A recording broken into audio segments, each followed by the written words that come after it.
कौनी पतवाया तर पातर कौनी पतवाया तर रे कौनी पतवा भूइया लो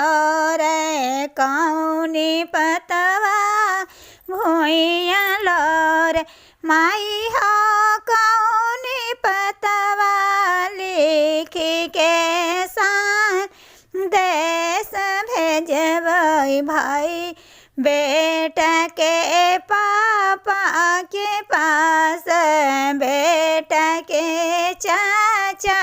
के पास माँ पतवाया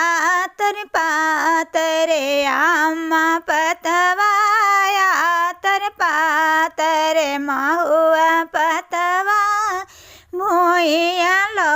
रे महुआ पतवा भूइया लो रे माई हो पिपरा पतवा लिख के देश भेजिया बेटा के पापा के पास बेटा के चाचा के पास चिट्ठिया पढ़िए पापा मान मुस्काई रे गईले चिट्ठिया पढ़िए चाचा मन मुस्काई रे गईले चिट्ठिया पढ़िए पापा मुस्काई गईले अरे धनिया आज बेटा सवारत भइले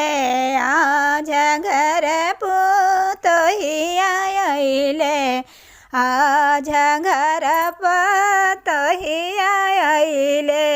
हे चिट्ठिया पढ़लन बेटी के पापा माने माने रोबे लगलन माने माने रोबे लगलन आहो धनिया झके जाना मलबे सपना होलन आज के जाला मल बेटी आज के जाना मल बेटी सवारत भइलन घरवा में दामाद अइले घर अगना सुन कइले घर अगना सुन कइले।